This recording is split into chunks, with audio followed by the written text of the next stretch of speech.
E aí, pessoal, bem-vindos a mais uma explicação de tirar o fôlego. Sabe quando a gente olha para o mapa mundi e acha que a riqueza e as pessoas estão espalhadas de um jeito mais ou menos equilibrado? Bom, hoje a gente vai ver que a história é bem diferente. Nós vamos dissecar uma intersecção fascinante entre geografia, dinheiro e demografia, a famosa Janela 1040. Quando a gente filtra o mapa global através desses dados, o resultado mostra umas concentrações bem surpreendentes que, na maioria das vezes, passam batido no nosso dia a dia. Mas antes da gente mergulhar de cabeça nesses números, eu preciso dar o crédito onde ele é mais do que merecido. Toda essa pesquisa incrível, os dados e a base acadêmica que a gente vai explorar hoje, vem direto da obra de Copyright 2001 a 2026, professor José Márcio Lacerda, Todos os Direitos Reservados. É justamente esse rigor acadêmico super sério que garante a estrutura da nossa análise totalmente imparcial por aqui. 98%. Deixa isso afundar por um segundo na sua mente. 98%. Quase a totalidade. A gente não está falando de metade ou de uma grande parte. Segundo a pesquisa, 98% das populações mais pobres e com menor acesso ao evangelho no mundo não estão simplesmente espalhadas aleatoriamente por aí. Em vez disso, essa enorme parcela está literalmente amontoada numa zona geográfica altamente específica. É de cair o queixo ver um perfil demográfico global concentrado assim num único lugar, né? E o nome dessa zona super específica é a Janela 1040.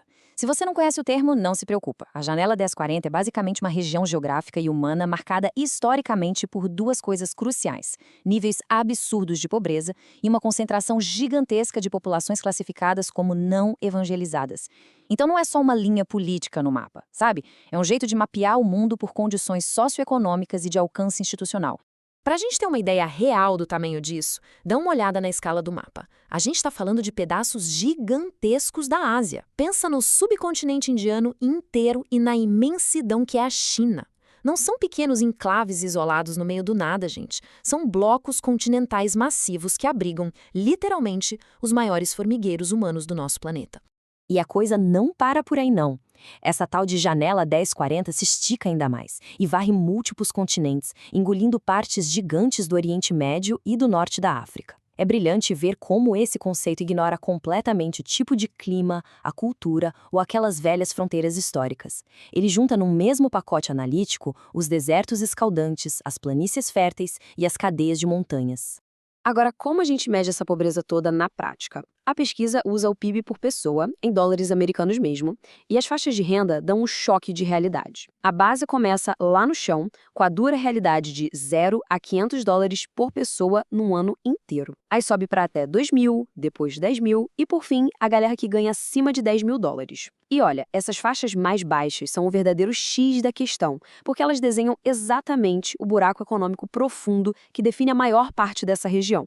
Mas vamos esquecer um pouco o mapa de papel e focar estritamente nas pessoas. Quando a gente faz isso, o número chega a assustar. 1,4 bilhão. 1 bilhão e 400 milhões de seres humanos vivendo dentro desses países extremamente específicos. Isso prova que a gente não está só brincando com planilhas financeiras, é uma parcela colossal da humanidade. É tanta gente que qualquer organização global precisa olhar para isso de forma super estratégica. E quem são essas pessoas em termos de fé? Os dados revelam proporções de deixar qualquer um surpreso. Mas vale um aviso super importante. A gente não está falando de porcentagem local, mas sim da fatia mundial, do total global de cada grupo, tá? Pega essa. Impressionantes 96% de todos os hindus do planeta vivem aí dentro. E mais, a região abriga cerca de 35 a 36% de todos os muçulmanos do mundo, 5% dos budistas e 1% de quem se declara não religioso.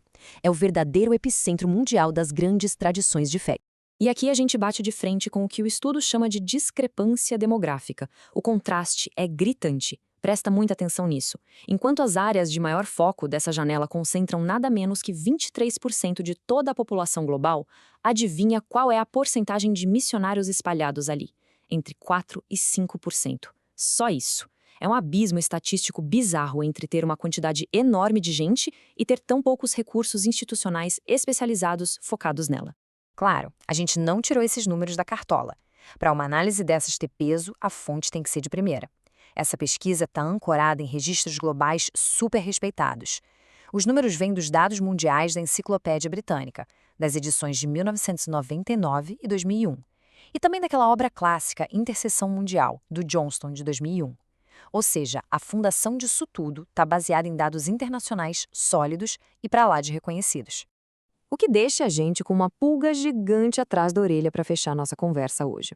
Quando a gente junta tudo isso, a geografia, a renda lá embaixo, esse mar de 1,4 bilhão de pessoas, e claro, esse desequilíbrio enorme na alocação de esforços, a grande pergunta que fica é: o que essa baita discrepância demográfica sugere para o futuro, hein? Como os esforços humanitários e religiosos globais vão se distribuir daqui para frente? Com os dados mostrando um descompasso tão óbvio, como será que as instituições vão recalcular a rota delas nas próximas décadas? Fica aí essa provocação para você pensar. Muito obrigado por nos acompanhar em mais essa explicação incrível e a gente se vê na próxima.